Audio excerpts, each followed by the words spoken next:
Julian Villanueva lifted his glass of water, positioning it between his eye and the lamp on the end table. The dim orange light danced through the glass, sparkling as Julian slowly turned the cup. The grandfather clock near Julian's chair was the only thing that broke the late-night silence with deep, throaty ticks. It was the most valuable possession Julian had, and not because it was the sole item in his house worth more than just a handful of pesos. The old clock had been built by Julian's father as a wedding present for Julian's mother. Julian's father had never made a clock before, and he never made another after. He'd only learned so he could make one for his bride, because he knew she liked them. When the clock passed on to Julian in the wake of his parents' deaths, it quickly became a source of comfort. It was as if Julian's father and mother lived on within the wood and cogs. Or maybe the clock itself had become an inanimate member of the family. Julian wasn't sure which, but he was sure he'd be called insane if he vocalized either possibility to anyone. Of course, since the tumors in his brain had grown so large, there was a good chance no one would have blinked twice if he talked about sentient clocks. Julian couldn't help but be impressed by how quickly the cancer progressed once he was diagnosed. He often wondered if he would have lived longer if he'd never gone to the doctor. Like Schrodinger's cat, the cancer was neither there nor absent until someone looked inside his head. It was likely just his desperation to cling to life making him think that, but he found himself reflecting on it more frequently as his end crept closer.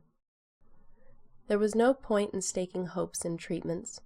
Julian knew he was too frail for chemotherapy, and recent blood tests revealed the cancer had metastasized, making surgery to remove the cancer in his brain a waste of time and money. If Julian wanted to survive, he would have to appeal to someone besides a doctor, someone with a lot more pull in the game of eternity. But he would only gain an audience with that someone if he allowed the end to come. Something Julian hadn't been entirely prepared for was the sensation of certainty when his last night on Earth finally arrived. All his life he'd heard people talk about how the dying simply knew when it was their time to go, but it had never really clicked in his head. But now, sitting in his armchair, feeling the strength ebb out of his muscles, he finally understood. It was a warm and peaceful knowledge sweeping through his brain and over his soul, and he wasn't ready to let it settle there yet. A shadow passed over Julian's eyes, and the ticking of the clock came to a halt, just as the scent of dying leaves filled the room. The world around Julian blurred slightly, and he heard what sounded like wind blowing through the branches of some unseen forest. A sickly green glow appeared in the room, and from nowhere, a cowboy on a horse appeared. Both horse and rider were nothing more than pale green skeletons, but they were still dressed the part of Old West story characters. Julian looked around the room to take in its altered appearance. It was still obviously his house, but there was a dreamlike haze covering everything. So far, dying was far less dramatic than he'd imagined. "Gotta hand it to you, Villanueva," the bony cowboy said. "You held on a hell of a lot longer than a lot of folks with your disease. Lady Pestilence is real impressed." He clacked a finger against his own skull and asked, "You know who I am?" "You're Death," Julian replied, nodding, "here to herd my soul into the afterlife." "Bingo," Death replied. He sat back in the weathered saddle, patting the vertebrae of his horse's neck. "This here's Delilah. She gets real indignant if I don't introduce her." The horse snorted. "I can give you a ride, or you can walk. It's your choice." "Actually, I thought we might talk first," Julian said. Death stared at Julian in silence for a moment, and then leaned forward to cross his arms over the horn of Delilah's saddle. "You're one of those, ain't you?" Death asked with a long-suffering sigh. "Listen, if you don't want to go with me, fine, but it means you'll be wandering here all by yourself. I ain't got time for this." "Just hear me out," Julian requested. "I have an offer." Death didn't say anything, so Julian took that as permission to continue. "I have heard the devil loves to make wagers," Julian said, "so I will make one with you. If you win, you can take my soul. If I win, You must let me live another 10 years. I hate to tell you this, Death said, but I ain't the devil. Many people have a tendency to lump you and him into the same person, Julian said. I apologize if I have offended you. Why the hell do they do that? Death asked. Julian found himself feeling rather sorry for Death in that moment. Even immortals were bothered by unwanted labels, it seemed. I think because you are the one responsible for taking the damned to their eternal resting place, Julian explained. But now that I think about it, you're also the one who escorts the saved into heaven, so it's not exactly fair, is it? Yeah, exactly, Death grumbled. So does this mean you don't gamble either? Julian asked. Death put his thumb beneath his chin and drummed his fingertips against his lower jaw thoughtfully. His bones rattled with the motion, keeping time with the rhythm of his considerations. I should tell you no and tell you to get moving, Death remarked, but folks beyond the veil don't take too kindly to my kind telling lies. He dropped his hand and said, All right, Villanueva. Before I agree to your terms, I want to know what we're playing. I thought you would prefer a game best suited to you, Julian said. I'd heard you were a cowboy, so I decided on 5-card stud. Hallelujah, someone with taste, Death said. He dismounted and dropped to the ground. Seems like most folks in your era like to make their card games long and complicated. I prefer the simple things. Death snapped his fingers, and a card table appeared between him and Julian. Another chair appeared as well, and Death plopped down onto it with a clatter of bones. I'll even let you provide your own cards and deal. How about that? Death offered. Seeing as how you apparently grew up thinking I'm Satan, might as well prove you wrong. Julian set down the glass of water he was still holding and picked up a deck of cards he'd placed on the end table next to him. If it's any consolation, he said as he shuffled, even though I thought you were the devil, I wasn't afraid of you. No? Death asked. Not sure if I should be flattered or just concerned for your sense of self-preservation. Julian smirked and slid the deck of cards across the table towards Death. Death cut deck nonchalantly and pushed it back over to Julian. One hand, and that's it, Death said. I ain't got all night. Fair enough, Julian agreed. I'm afraid I don't have chips here. I'll take care of that, Death said. He snapped his fingers and 2 small stacks of chips appeared. He moved one stack over to Julian and pulled the other stack over to himself. Once that was done, Death leaned forward to rest on his elbows, watching Julian deal. 1 card face down to Death, 1 card face down to Julian. So why the game? Death asked. Why not just head on over to the other side? It's human nature to cling to life, isn't it? Julian asked. He placed 1 card face up in front of Death, and then 1 face up in front of himself. Once that was done, Julian set the deck aside and surveyed the table. Death's visible card was a 10 of spades, and Julian's own was an ace of diamonds. A promising start. Not necessarily, Death replied. He didn't move to look at his face-down card. Instead, he continued watching Julian with his glowing green eye sockets. Plenty of folks are all too happy to see me when I turn up. It ain't like it all just stops. There's more to do on the other side. As Death spoke, Julian lifted up his face-down card to see what it was. Ace of clubs. Even better. But there are still many who feel they have unfinished business, yes? Julian pointed out. He placed a couple of chips in the center of the table, and Death followed suit. Sure, Death said. Most of them will tell me what they want to finish, instead of avoiding my question. Julian glanced at Death briefly, and then turned his eyes to the deck of cards as he dealt again. Death received a jack of spades. Julian received a king of hearts. I suppose I simply want to finish living, Julian said. He placed 2 chips into the pot. Death matched the bet, and then added 2 more. You did finish, Death said. That's why I'm here right now. You can't say it ain't your time just 'cause you didn't pick it. Julian added 2 chips to the center to meet Death's raise, and noted Death still hadn't looked at his card in the hole. It was still lying face down on the table, untouched since Julian laid it there. It must sound childish to someone like you, Julian admitted. I'll admit it sounds childish even to me. There's just so much I still want to do. Just 'cause you're dying don't mean you're done doing stuff, Death said. This little planet's just the start of everything you'll go through, trust me. You ain't gonna miss much once you're gone. Julian didn't believe that, and it must have been written on his face because Death said, Yeah, I know. It sounds like something a preacher might tell you. But while a preacher just spouts off what he read in some misinterpreted old book, I'm speaking from experience." Julian raised an eyebrow at that as he picked up the deck of cards. "Are you saying the Bible isn't true?" he asked.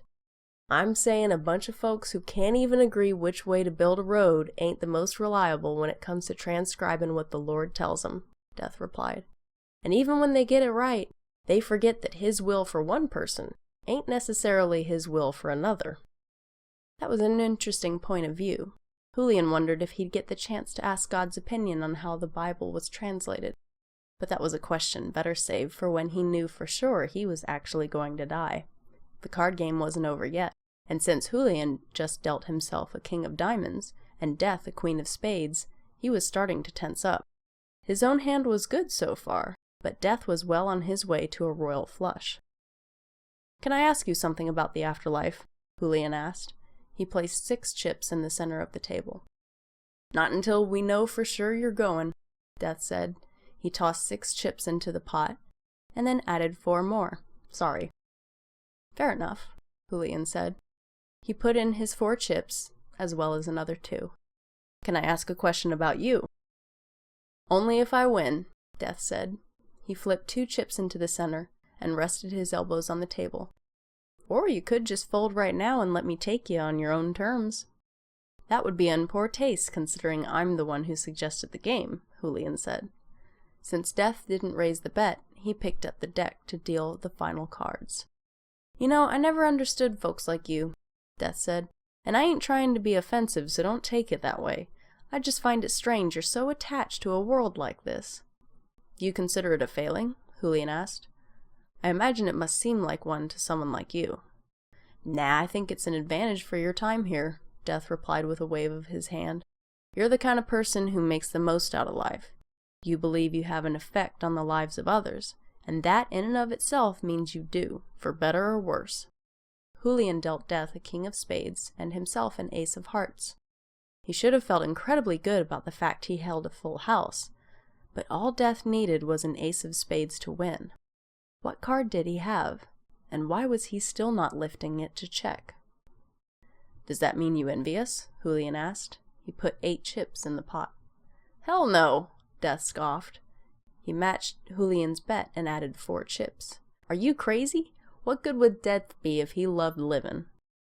Julian chuckled as he put 4 chips in, plus another 3. "I must admit," he said, "you make the prospect of crossing over less terrifying." Death tilted his head slightly as he watched Julian. He hovered one hand over his chips, not calling Julian's bet quite yet. "That why we're playing this?" Death asked. "You're scared of what's next?" Julian hesitated, frowning slightly. Death's horse rattled her bit in her jaws, and Death looked back at her, then turned to face Julian again. "She's calling you out for that god-awful poker face," Death said. "So before I call and raise you everything I've got, let me tell you a short little story." Julian nodded politely. It would be a poor decision to brush aside the person responsible for transporting his soul across the astral planes. "Once upon a time," Death said, "there was a little filly. Now, this filly was a skittish little thing, always hiding behind her mama. She was scared of everything, even the butterflies in the pasture. In fact, she was so scared of every little thing, she wouldn't even go play with the colts and other fillies." Death pointed at Julian. "I know what you're thinking. You think I'm going to say this filly's mama made her go out and be brave, and the filly discovered a whole beautiful world out there just waiting for her. But that ain't quite right." Death rested on his elbows and interlaced his fingers. "Nope, the filly's mama didn't kick her out into the world because she never got the chance. She broke her leg and had to be put down, leaving that filly all on her own." Julian supposed he shouldn't have been surprised by the turn this story took, considering who was telling it, but it was jarring. He wasn't certain if Death was gearing up to encourage him, or tell him to deal with what was being thrown at him like an adult. "After that, the filly went wild," Death continued. "Wouldn't let nobody near her. She acted like the fires of hell were always lapping at her heels. The man who owned her didn't know what to do with her, 'cause all he could do was let her run free. He didn't feel right shooting a perfectly healthy young horse, so he decided to sell her. Problem was, nobody could catch her. Days went on and the man dropped the price lower and lower. Finally he got so desperate that when a stranger turned up and said he could catch her, the man said, "Tell you what, you pull it off and you can have her for free."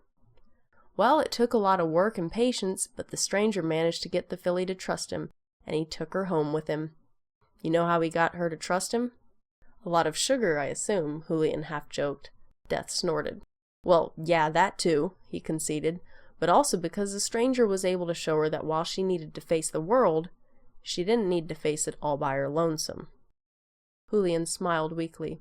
That is a good story, he complimented. He genuinely meant that. It wasn't quite what he expected, but it was encouraging in his own way.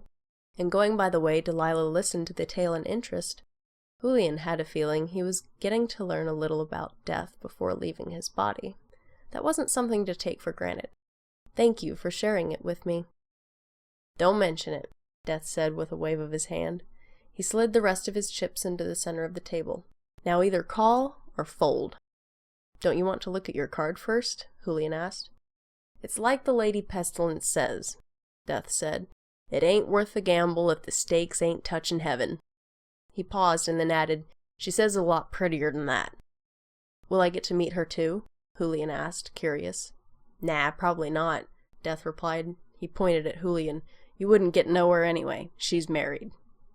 Julian actually laughed as he put the rest of his chips in the pot. I was not thinking that way, he assured. He gestured to the cards and said, Shall we show our hands at the same time? Why not? Death said passively. He placed his fingers on the face-down card, keeping his eye sockets fixed on Julian's face. Julian slowly laid his card down for Death to see, and Death flipped his card over. Ace of spades. Death had a royal flush. And Julian found himself incredibly relieved. Well, would you look at that? Death said. He snapped his fingers and the chips disappeared, as did the table. The cards fluttered to the floor, and Death stood up, tipping his hat slightly. I might not be the devil, but it looks like I've got his luck. He offered Julian his hand. I know it seems lonely out here, Death said, but you ain't going all by yourself, and just 'cause you're dying don't mean you won't have help. Julian smiled and took Death's hand and his help to stand up. As he stood up, he felt every ache and ailment he'd ever had simply vanish. He looked around and realized his body was still sitting in the chair, slumped peacefully. Don't feel bad if you freak out a little seeing your body, Death said. Most folks do. Good news is you can't pass out anymore. I have to admit I'm not disappointed to see it go, Julian said. He looked at Death. It's given me quite the headache as of late. So I heard, Death said. He gestured to his horse and asked, You want to walk or ride? It's up to you. Either way, there are some folks waiting to see you. My parents? Julian asked hopefully. Death nodded. Julian smiled and said, I think I'll walk. It's been some time since I've been able to do that easily. Fine with me, Death said with a wave of his hand. He climbed up onto Delilah's saddle and picked up the reins. For the record, you're a hell of a card player, Villanueva. Ignore the filly's opinion of your poker face. Oh, I'm not offended, Julian assured. He reached up to gently pet Delilah's skull. It seems she and I have a lot in common. Trust me, Death said. I had to use a lot less sugar with you.